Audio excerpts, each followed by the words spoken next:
सी जो है अपने आप में एक आर्बिट्री कांस्टेंट है और ये सी कोई भी रियल नंबर हो सकता है। सी कोई भी रियल नंबर हो सकता है, प्लस में भी आता है, माइनस में भी आता है, फ्रैक्शन में भी आता है। जैसे जैसे आप इस चैप्टर में आगे बढ़ेंगे सी की वैल्यू के बारे में आप परिचित होते जाएंगे। फिलहाल इस पूरे चैप्टर में, यानी जब तक हम ये इनडेफिनिट इंटीग्रेशन पढ़ रहे हैं, इस पूरे चैप्टर में सी जो है सी ही रहेगा, इसकी कोई वैल्यू नहीं आएगी। जब वैल्यू आनी चालू हो जाएगी उस समय हम डेफिनिट इंटीग्रेशन में पहुंच जाएंगे। फिलहाल बात आगे बढ़ाते हैं। हम बात चूंकि इंटीग्रेशन की कर रहे हैं तो सबसे पहले इंटीग्रेशन का कोई सिंबल भी होता होगा। बिल्कुल होता है। इंटीग्रेशन के सिंबल से आप परिचित होंगे। 11th क्लास में फिजिक्स पढ़ते समय आपने इंटीग्रेशन का ये साइन देखा होगा। इस साइन को इंटीग्रेशन का साइन कहते हैं और लिखते समय कुछ इस तरह से लिखा जाता है, पढ़ा जाता है integration of capital F x. अब अभी अभी हमने बात किया था कि इंटीग्रेशन जो है रिवर्स प्रोसेस है डिफरेंशिएशन का। हमने एक फंक्शन लिया था एफ एक्स प्लस सी, यहाँ पर एफ जो है स्मॉल वाला है। हमने फंक्शन क्या लिया एफ एक्स प्लस सी और इस फंक्शन को डिफरेंशिएट किया। डिफरेंशिएट करने पर हमारे को क्या मिला, कैपिटल एफ एक्स मिला। तब रिवर्स प्रोसेस के नाम पर हम जब उस कैपिटल एफ एक्स को इंटीग्रेट करते हैं तो हमें क्या मिलेगा, एफ एक्स प्लस सी मिलेगा।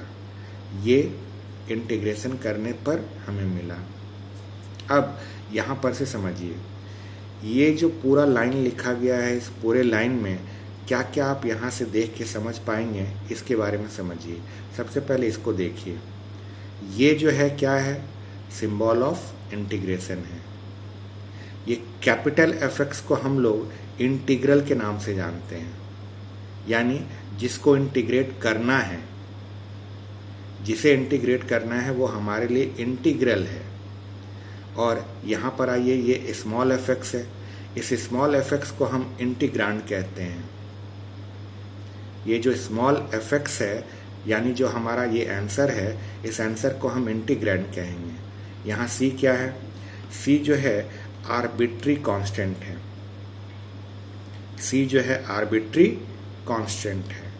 अब इस पूरे में आपके मन में ये आना चाहिए कि आप सबके बारे में बता रहे हैं, ये dx क्या है ये तो नहीं बताया अभी तक आपने। तो ये ध्यान में रखिए, dx जो है वो और कुछ नहीं, बस ये बताने के लिए होता है कि हमारा इंटीग्रेशन किसके रिस्पेक्ट में हो रहा है।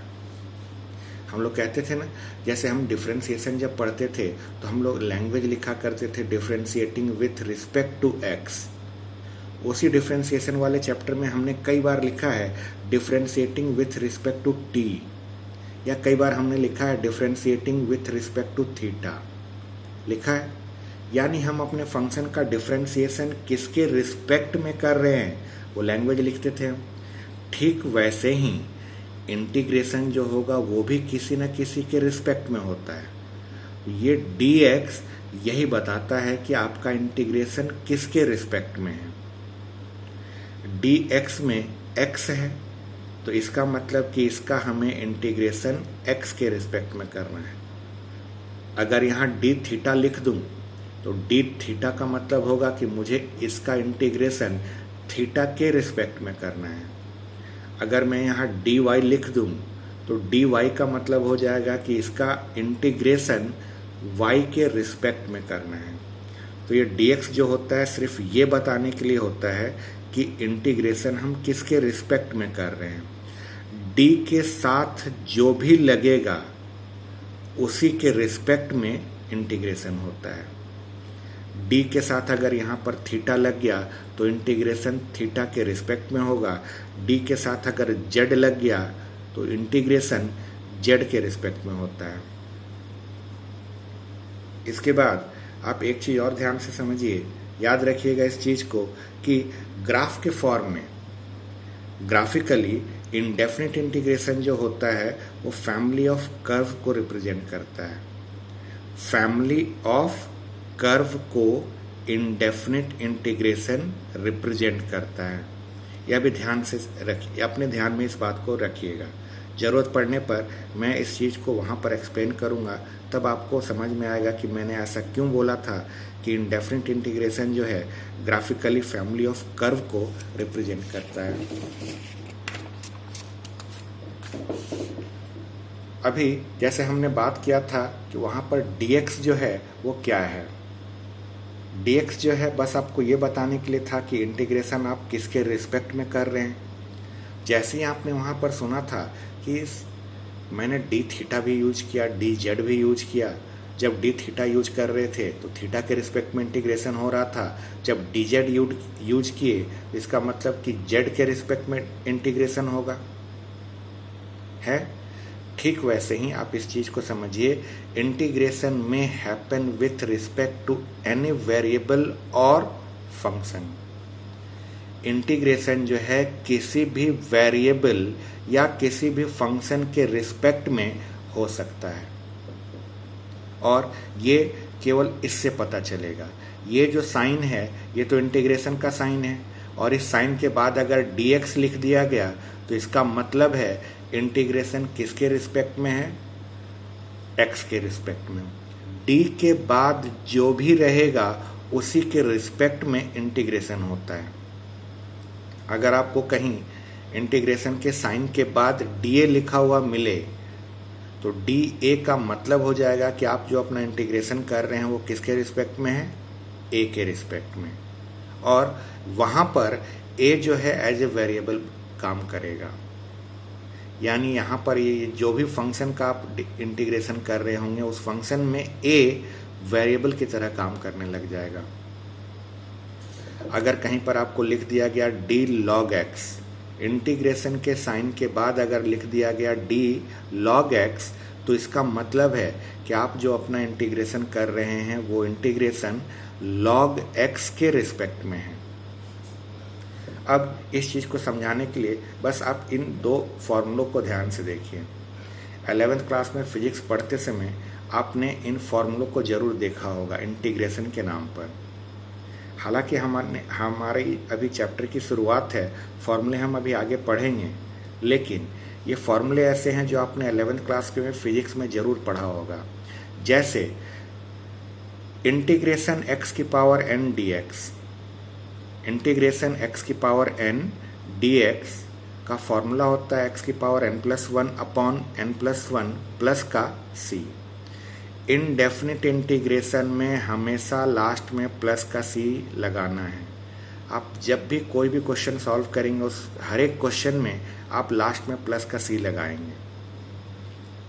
कारण मैं भी थोड़ी देर में आपको समझा देता हूँ। बहरहाल हम बात कर रहे थे कि अगर लिखा है इंटीग्रेशन x की पावर n और dx कहा है तो इसका मतलब कि ये जो इंटीग्रेशन होने वाला है इसका वो किसके रिस्पेक्ट में होने वाला है, x के रिस्पेक्ट में, और यहाँ पर x जो है वेरिएबल है। वहीं आपने एक और फॉर्मूला पढ़ा होगा इंटीग्रेशन a की पावर x dx, इंटीग्रेशन किसके रिस्पेक्ट में है, x के रिस्पेक्ट में है, तो ये x जो है यहाँ पर वेरिएबल है और a क्या है, कांस्टेंट है। x की पावर n में x हमारा वेरिएबल था और n क्या था, कांस्टेंट था। जिसके रिस्पेक्ट में इंटीग्रेशन होगा वो हमारे लिए वेरिएबल होगा और जो बचेगा वो हमारे लिए कांस्टेंट होगा, है। अब जरा इसके देखिए, x की पावर n dn अगर लिख दिया जाए, x की पावर n dn अगर लिख दिया जाए तो इसकी शक्ल सूरत इससे मिलती है। x की पावर n dx और यहाँ x की पावर n dn लिखा है। बच्चे को लगता है दोनों तो एक ही चीज़ है, दोनों एक चीज़ नहीं है। यहाँ पर जो इंटीग्रेशन हो रहा था वो x के रिस्पेक्ट में हो रहा था और यहाँ पर जो इंटीग्रेशन हो रहा है वो n के रिस्पेक्ट में हो रहा है।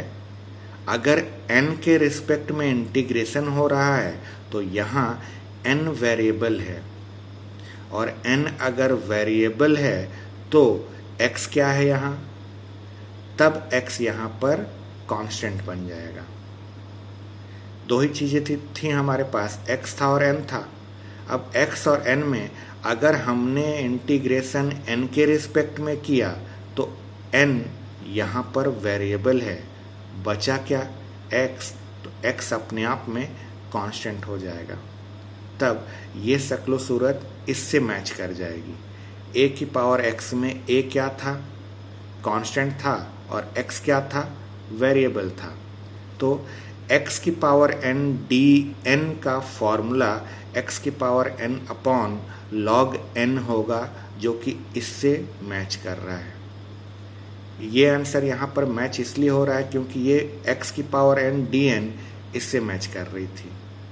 वहीं पर अब अगर आपके सामने कहीं लिखा हो इंटीग्रेशन a की power x dA, integration a की पावर x dA, अगर ऐसा कहीं लिखा है तो इसका मतलब समझिए कि यहाँ पर इंटीग्रेशन किसके रिस्पेक्ट में हो रहा है।